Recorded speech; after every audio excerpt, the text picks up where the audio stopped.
Jumat perdana ini, walaupun yang datang masih dikit, insyaallah taala kalau kita mulai mungkin minggu depan insyaallah taala lebih banyak yang datang. Sebab masalahnya kalau nggak dimulai-mulai itu yang masalahnya tadi. Kalau sudah mulai mungkin yang keduanya udah mudah.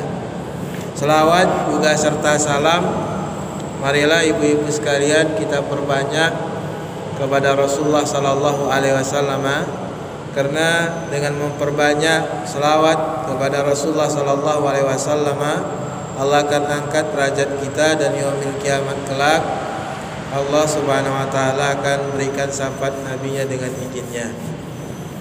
Kajian kita hari ini kita akan membahas sebuah kitab hadis. Kitab hadis ini kitab hadis yang cukup populer. Kitab hadis ini disebut dengan Sahih Adabul Mufrad. Jadi hadis-hadis yang sahih yang berkenaan tentang adab-adab seseorang, ya, dari mulai adab sama orang tua, nanti dibahas tentang adab kepada hewan, adab tentang pribadi seorang muslim. Ini sangat penting kita baca ibu-ibu sekalian di sini.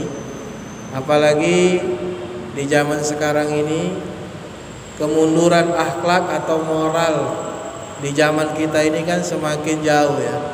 Akhlak anak-anak kita nengok lebih jauh sekali daripada anak-anak yang dulu, ya kan. Padahal semakin banyak pendidikan, semakin canggih, teknologi semakin canggih, tapi akhlak semakin merosot. Nah, ini pasti ada yang salah. Salah satu salahnya kurang gencarnya kita berdakwah kepada kaum muslimin tentang pentingnya akhlak yang baik bagi seorang muslim tadi. Dalam pertemuan kali ini kita akan baca karya Imam Bukhari ini. Kita mulai saja ke bab yang 20. Bab wujubu silaturahim. Bab tentang wajibnya menyambung tali silaturahim. Jadi wajib kita menyambung tali silaturahim. Dikatakan silaturahim itu, rahim itu kan merupakan tempat lahirnya anak. Rahim, ya kan? Seorang wanita itu punya rahim dia. Dari rahim itulah Allah Subhanahu wa taala takdirkan menjadi tempat sarana untuk melahirkan anak. Kalau wanita tanpa rahim tak akan punya anak, ya kan? Di rahimnya udah diangkat, tak akan dia punya anak. Ya. Jadi silaturahim itu diambil dari tempat lahir seorang anak tadi. Jadi menyambung tali silaturahim itu menyambung tali persaudaraan yang ada hubungannya dengan saudara. Nah, itu silaturahim. Ini yang paling wajib. Ya, yang ada hubungan dengan kita yang saudara. Ya. Jadi menyambung tali silaturahim yang ada hubungan persaudaraan, yang saudara dengan kita, yang sekandung, yang ada hubungan saudara dengan kita tadi, itu hukumnya wajib. Ya. Kita lihat Bapak ibu-ibu sekalian, itu kaum muslimin itu sering dia berdoa kepada Allah Subhanahu wa taala. Ya Allah, hapuskanlah dosa saya. Hapuskanlah ya Allah dosa dan ampunilah saya. Tapi dia kurang mau memaafkan orang lain. Dia minta ampun supaya diampuni dosanya, tapi sama manusia dia tak mau memaafkan. Dia minta maaf kepada Allah atas kesalahan-kesalahannya, tapi dia tak mau memaafkan manusia yang lainnya, saudara-saudara lainnya yang pernah berbuat salah sama dia. Ya, sedih kita nengoknya. Ya, padahal menyambung silaturahmi itu wajib. Disebutkan oleh Imam Bukhari, dibawakan sebuah hadis an Abi Hurairah, dari hadis Abu Hurairah. Qala lima nuzilat hadhil ayat. Ketika Allah turunkan surat Asy-Syu'ara ayat yang ke-214. Diturunkan surat Syu'ara tadi. Apa kata Allah Subhanahu wa taala? Wa anzir ashiratakal aqrabin. Ya Muhammad, berikanlah peringatan kepada keluarga-keluargamu. Jadi Nabi Muhammad saja disuruhkan memberikan peringatan kepada keluarga-keluarganya. Ya, dalam surat Syu'ara ayat 214. Kemudian ketika diturunkan ayat ini, Allah perintahkan Nabi Muhammad SAW agar memberikan peringatan kepada saudara-saudaranya. Maka Nabi pun berdiri. Kemudian Nabi menyeru. Apa yang Nabi seru? Ya Bani Ka'ab ibn Lu'ay, wahai Bani Ka'ab ibn Lu'ay, ya, angkidhu anfusakum minan nar, selamatkanlah diri-diri kalian daripada api neraka. Masyaallah. Jadi Bani Ka'ab ibn Lu'ay ini termasuk memiliki tali silaturahim dengan Rasul sallallahu alaihi wasallam. Ya Bani Abdul Manaf, wahai kabilah Abdul Manaf, anak cucu keturunannya Abdul Manaf, angkidhu anfusakum minan nar, yakni jagalah diri-diri kalian pada api neraka. Ya Bani Hashim, kata Nabi SAW, wahai Bani Hashim, angkidhu anfusakum minan nar, wahai Bani Hashim, selamatkanlah diri kalian pada api neraka. Ya Bani Abdul Muttalib, wahai Bani Abdul Muttalib, selamatkanlah diri-diri kalian daripada api neraka. Ya Fatimah bintu Muhammad, wahai Fatimah, putrinya Muhammad. Fatimah ini kan anaknya Muhammad.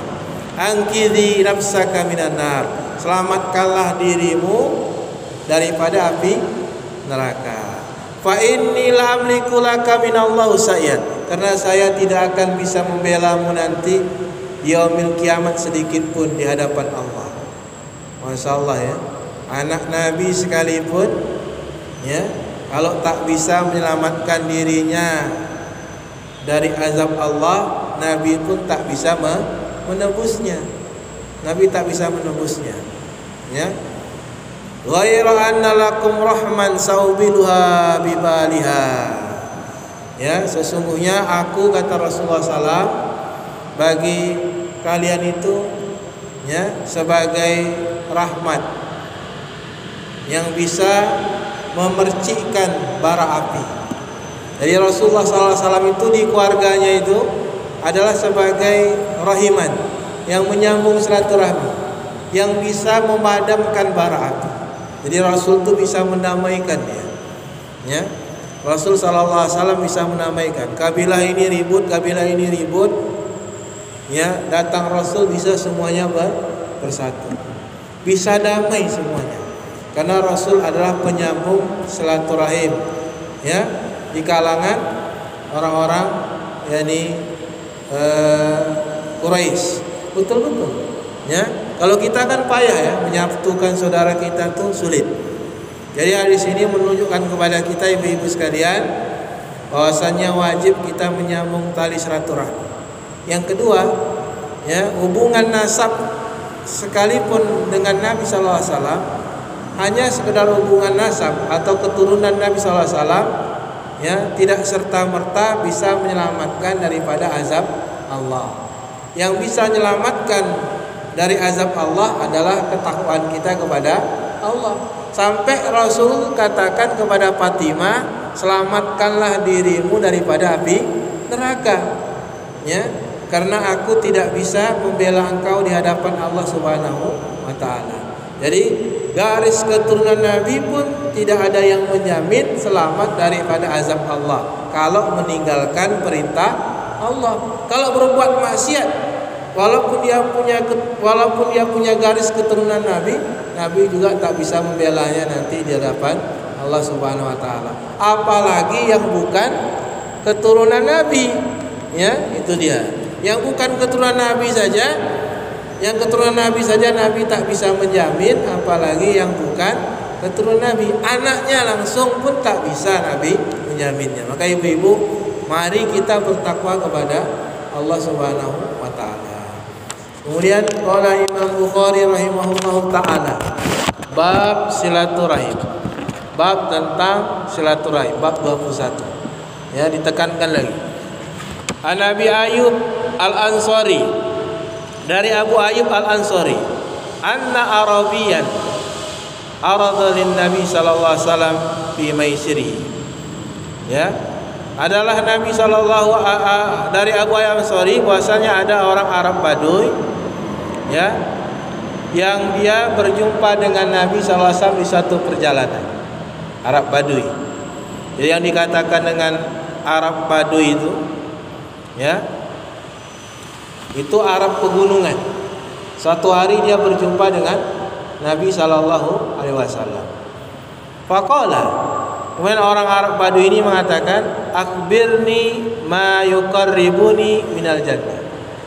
Kabarkan kepadaku, ya, apa yang bisa mendekatkan diriku ke dalam surga.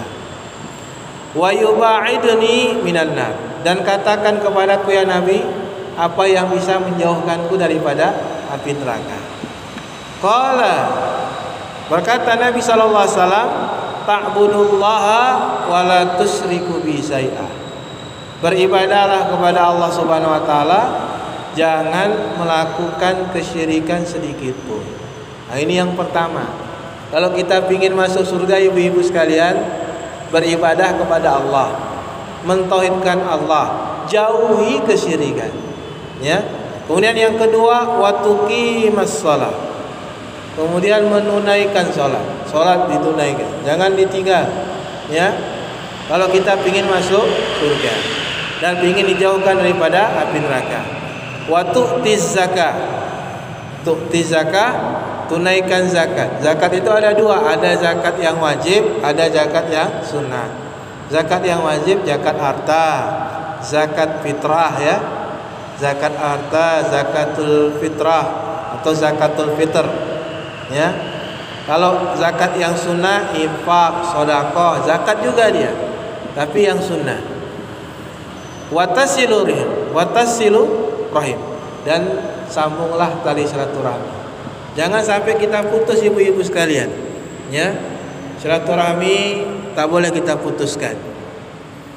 Kemudian an Abi Hurairah anna Rasul sallallahu alaihi wasallam qala, dari Abi Hurairah, dari Rasul sallallahu alaihi wasallam qala, khalaqallahu azza wa jalla khalqa. Takala Allah Subhanahu wa taala menciptakan makhluknya. Allah ciptakan makhluk, ciptakan langit, ciptakan bumi, ciptakan makhluk.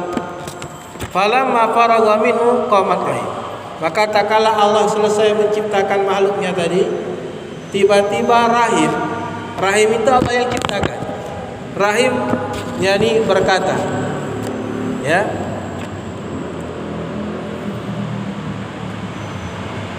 Apa kata rahim? Mah. Mah ini dalam bahasa Arab termasuk kata yang sangat mengherankan. Rahim berkata, ya, takjub, sebagai bentuk hal yang sangat mengherankan. Qala, rahim berkata kepada Allah. Rahim itu berkata kepada Allah, hadza maqamul a'id bika minal qati'ah.